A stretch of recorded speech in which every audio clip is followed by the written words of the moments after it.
I'm gonna put a fish tank like back this way, but I have these cute little tea lights for effect, and the flames are really still, so I'm just gonna take that as a really good sign that I motivated myself to do this video. I like how my background is giving I just wanna be part of your symphony.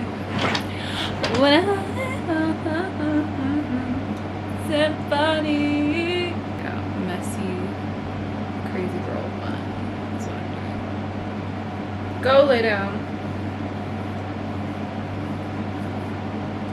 Boom.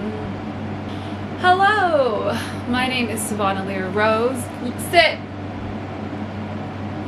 And welcome back to, what is that called? What am I calling this? Sivan Goes Poetry, where I am reading the dog-eared poems out of this little poetry book and giving my little insight, and I give a little message to myself and you, dear viewer, at the end of the video. If you had a bet that I wasn't going to continue this series and that I had dropped off at 2 videos, you would lose that bet, because here I am back again.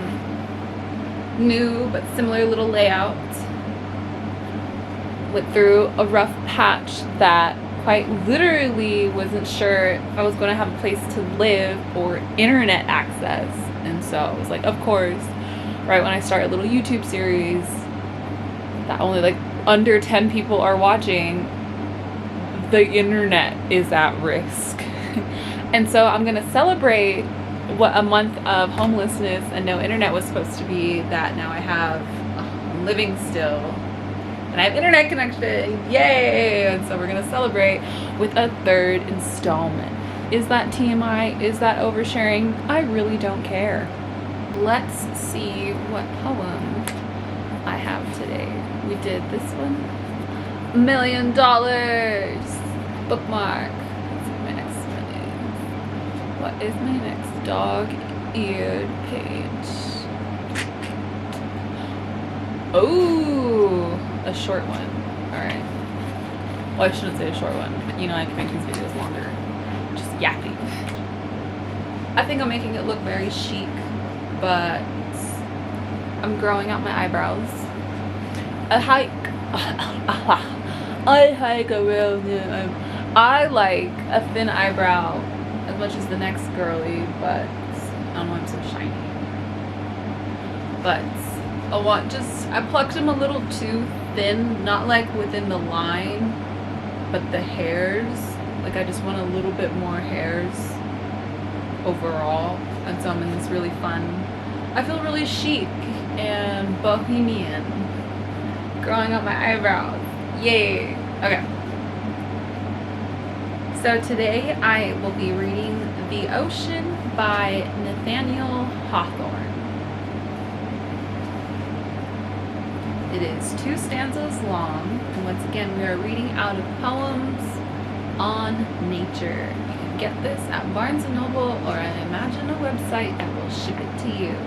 Not sponsored, just like going to the Barnes and the Nobles. They sell those little Sylvanian family dolls there. It's kind of what keeps me going.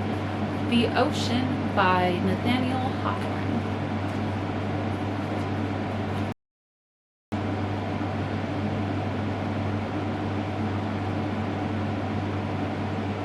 The ocean has its silent caves, deep, quiet, and alone.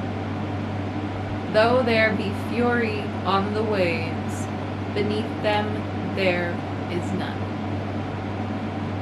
The awful spirits of the deep hold their communion there.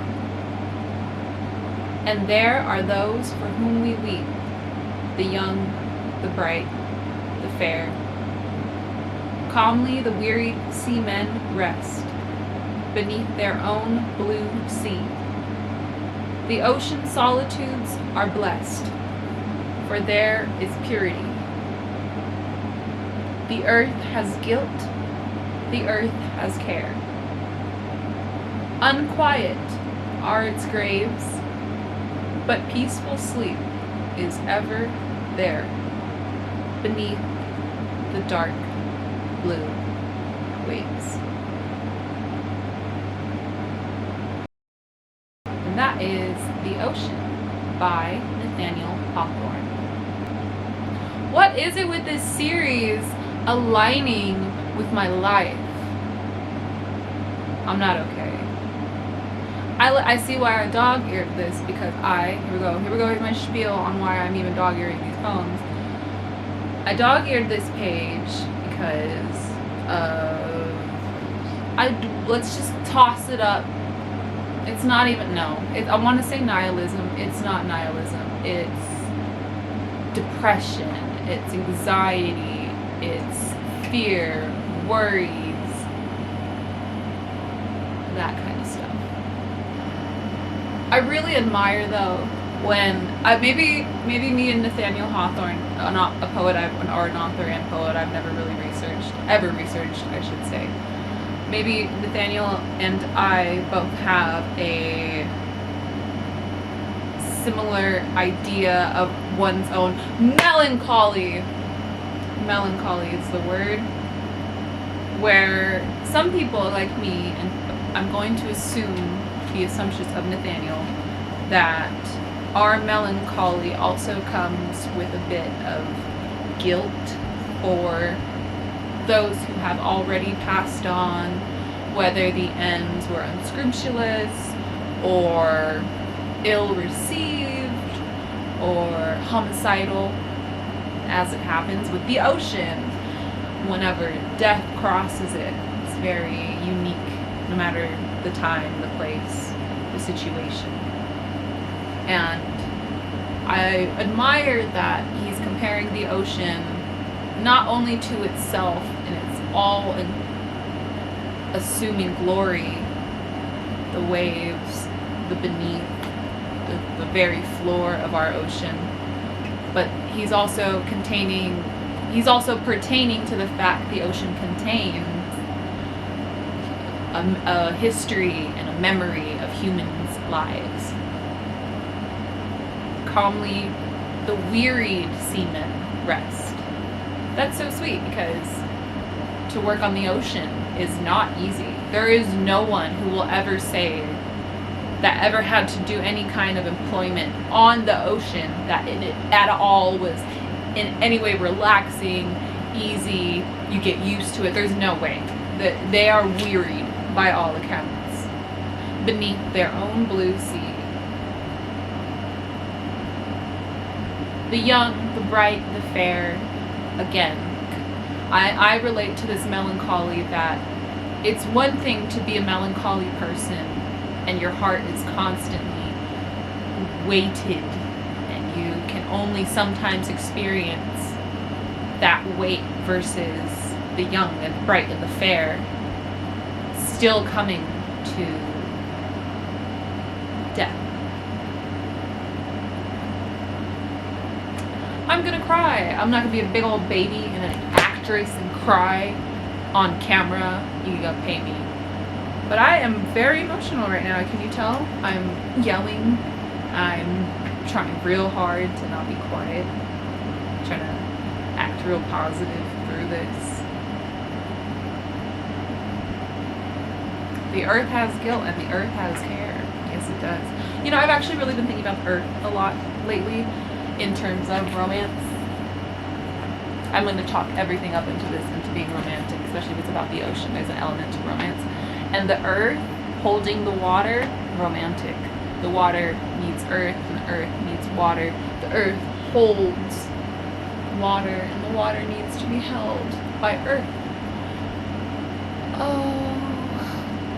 Okay, before I get too sappy, let's move on from this poem, The Ocean by Nathaniel Hawthorne, and let's get into my word to I and you. My last word to I and you, which was about maturity, really stood with me.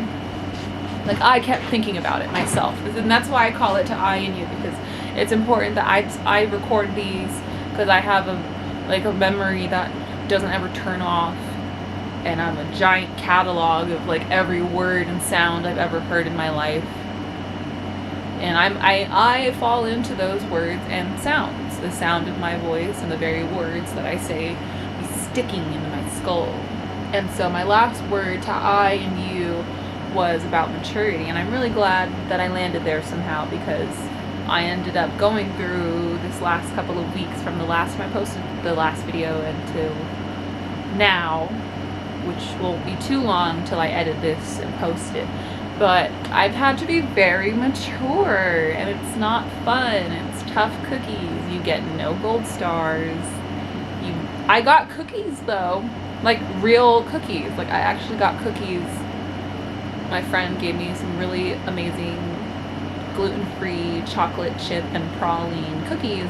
I think that their grandma or they baked, someone in their house baked them, and I got like a whole bag of them. So good. Finished them in one night.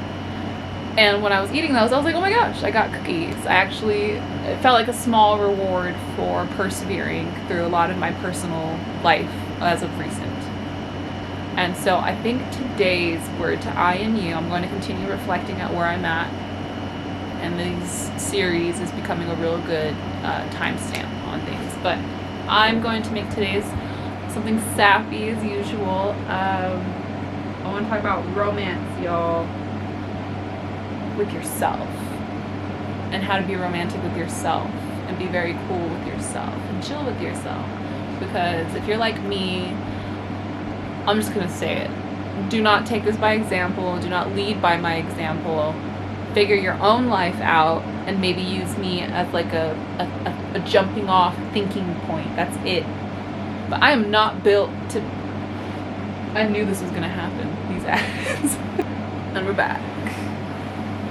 I am not built to be single, and I am not built to have a job, well, and work. I am vexed with being a lover girl. I don't want to say that. Let me say a true yearner. No, not even that. Okay. I need to stop making so many jokes. I'm hiding in humor right now. I have a very stupid, fucked up life, and one of my only passions in life is love and fidelity in a partnership. And when I work, I am someone who is incredibly talented, detail-oriented, well-versed, educated. I'm worldly, and it's made me a person who, when I apply myself, I apply greatly. I bring a lot of change. I bring a lot of prosperity. I'm basically a great investment. And so when I work, I can feel how much I bring to the table, lack of a better word, that I'm at. And I do not enjoy it, because there are very few places, I believe, in this world that are worth my time. And that includes people and relationships. Every relationship I have is incredibly important to me. My friendships, romantic relationships, whatever family I have left, those are people are important to me. And then just general humanity, which we all have a relationship with. I think I've said this in my other videos. No, do not ever treat yourself like you are exempt from society. If you are just a cheap cunt asshole because you think that every other human needs to run around your world versus what you offer the world and how you handle the weight of the world, nobody is exempt from society. It's hard. Again, no cookies, no gold stars. And I am not built to face this very tough, weighted world alone. And I do not enjoy encountering in work or in leisure people that find themselves exempt from society. And so, where is today's I am you gonna land in terms of romance? I want it to be about yourself. I want you and I to take at this video, fidgeting so hard, that knowing yourself is the most important of all. And you only know yourself as much as today. I have not ever been the person that I am right now, and I am very happy and enjoy who I am right now. I have very much enjoyed who I was 6 months ago, 3 years ago, 5 years ago. I very much enjoyed who I am, even farther back. I find myself on a day like today, excuse me, coming into myself as usual, and I'm very happy with it, and I'm very okay with it. I love reflecting on my life, sometimes just on a date, on a whim, and you don't even need to reflect that far. You need to only reflect maybe in the last 72 hours, and that's kind of it. And I find it very special. So today's I and you is romance to you. Know yourself and love yourself. Truly, like, do that. Love yourself. That's not a cheap, like, loving yourself does include, like, hygiene, keeping things in your life organized, staying up to date on stuff you need to handle. That's a form of loving yourself. But loving yourself is also accepting you as you are. Again, this is where I was talking about the maturity thing. It's going to come back in. Come as you are and love yourself as you are. That's all you can do. Like, this series, me loving myself. Me doing this video today, I'm super tired. I'm wasting like another, like an hour filming this. It's not a waste. I shouldn't say that. I'm just really mad and upset because I'm kind of lazy. Again, I'm not built to work, and I'm having to work right now. And so, today's I and you is about loving yourself. Do it! Figure it out! You will. I know you will. You and I, we will. To the end of the day, we will. Yes, we will. I just want to be part of your symphony. Bye. These are my grown out eyebrows. Sheep.